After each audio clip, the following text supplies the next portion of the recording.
This isn't just a story, it's the kind that will keep you awake at 2 a.m., especially if you're ready for an unexpected truth. Subscribe now, and if this resonates with you, please like and share your thoughts in the comments.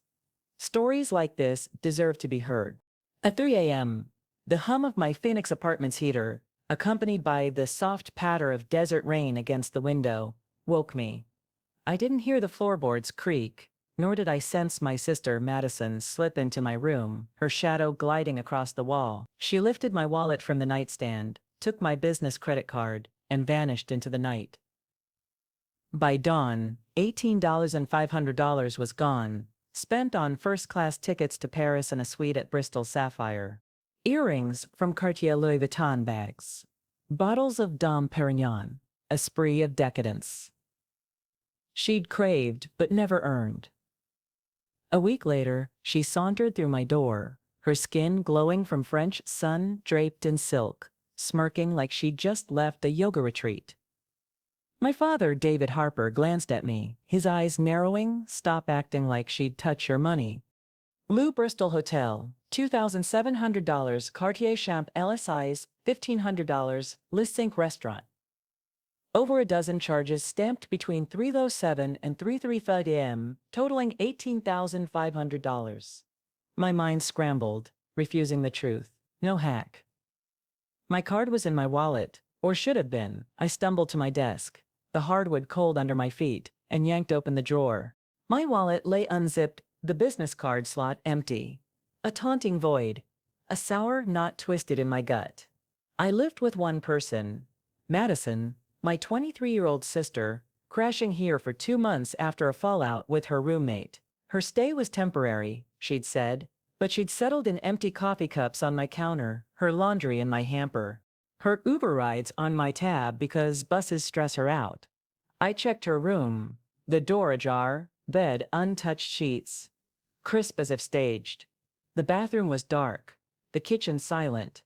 Then I saw the front door, a sliver of hallway light seeping through.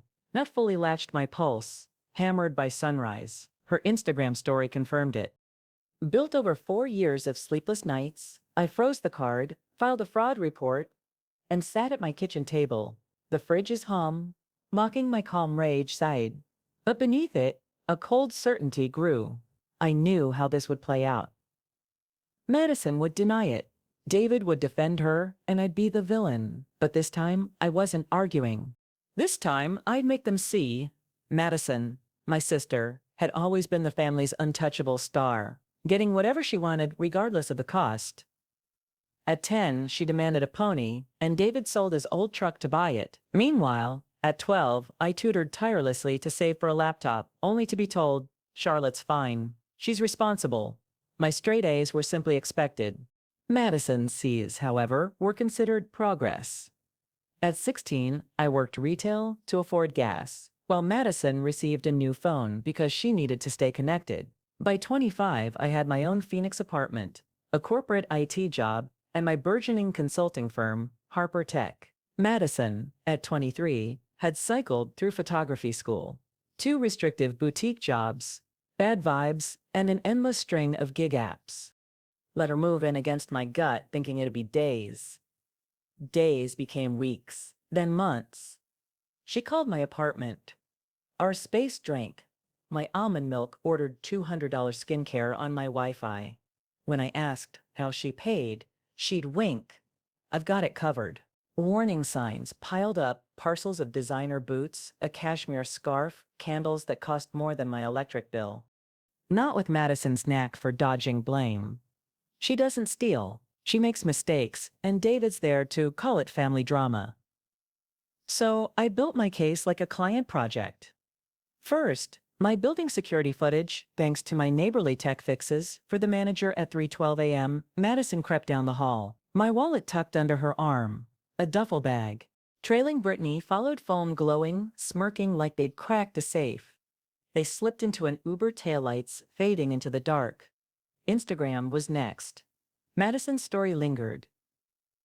Unlike Brittany's deleted posts, a 4:15 a.m. video, Madison toasting an Air France lounge Paris tickets, found out caption, "Chasing Dreams." The ace was my card. A Harbor Tech business card linked to my custom tracking software. Every charge was logged. Time.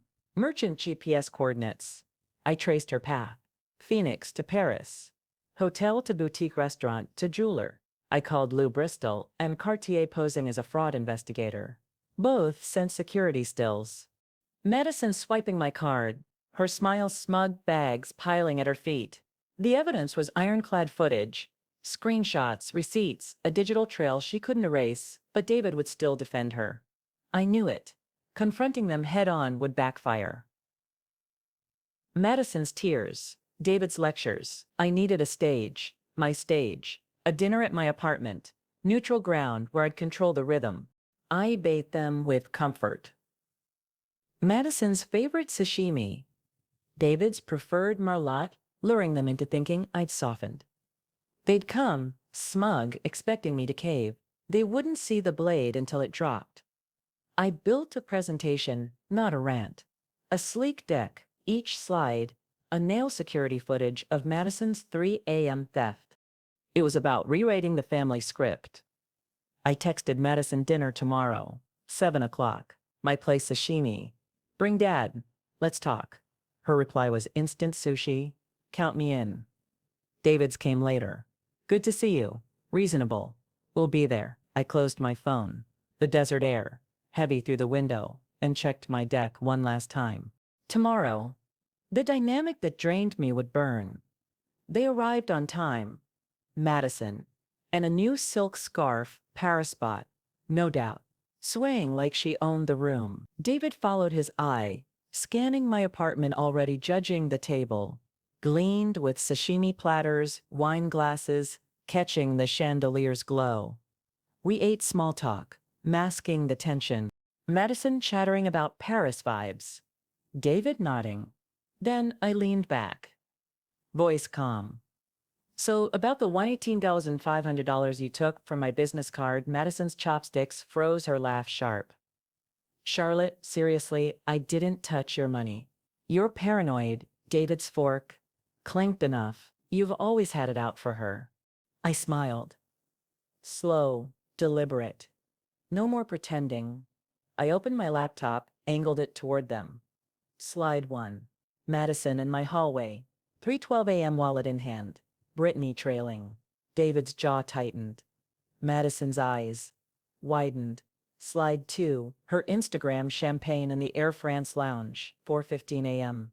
Slide 3. Her swiping my card at Cartier earrings. Glinting, time-stamped. Want more? I asked, voice steady her flinch. My reward. David started. No. I cut in. You said I was pretending. Look. Final slide. The transaction log. Every charge mapped Paris, $18,500. Undeniable. I froze the card. I said, filed a fraud report. The police have this detective Laura Bennett's waiting. Madison's face paled, her voice a whisper. You called the cops. You stole from my business. I said, my livelihood. You broke the law. David slammed his glass down. Family doesn't do this. Family. I laughed sharp. The family that let her drain me for years, that told me to get over her crashing. Your car, her Bali trip, her jobless months. Madison's voice cracked. I'll pay you back. No, you won't. I said, you can't pack your things. You're out tonight. To David, and you're not welcome until you admit what she did. I slid an envelope across the table. Police report, bank case number, transaction list. Test me. I said, call Detective Bennett. Madison shoved her chair back. A piercing screech shattered the air. You're destroying me. No, I declared, pointing to the door. You did that. I'm saving myself. She stormed into the guest room, drawers slamming.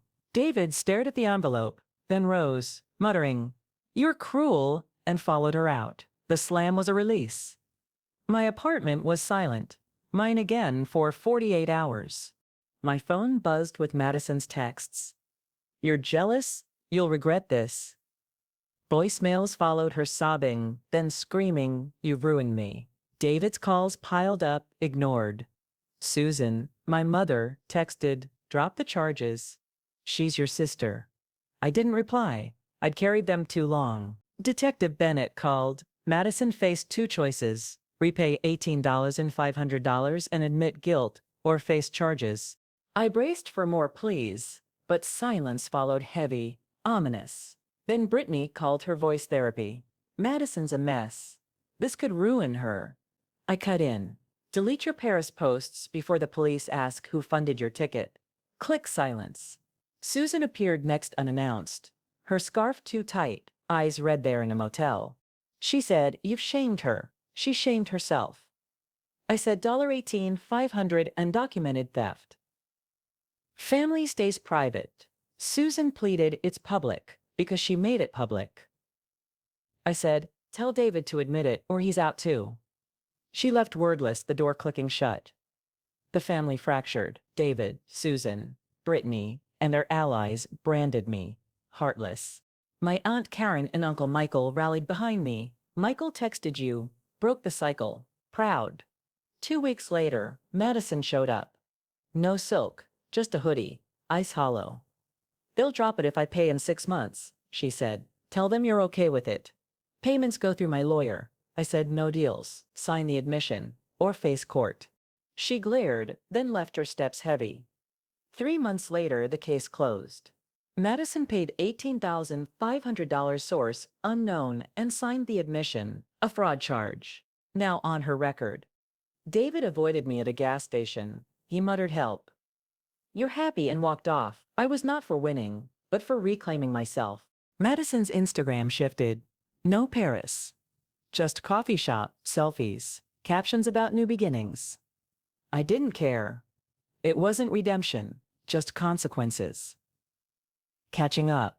My apartment's quiet now. No midnight doors now. Stolen milk. Harper Tech thrives. My bill's mine alone. Karen sent a cactus with a note for your new roots.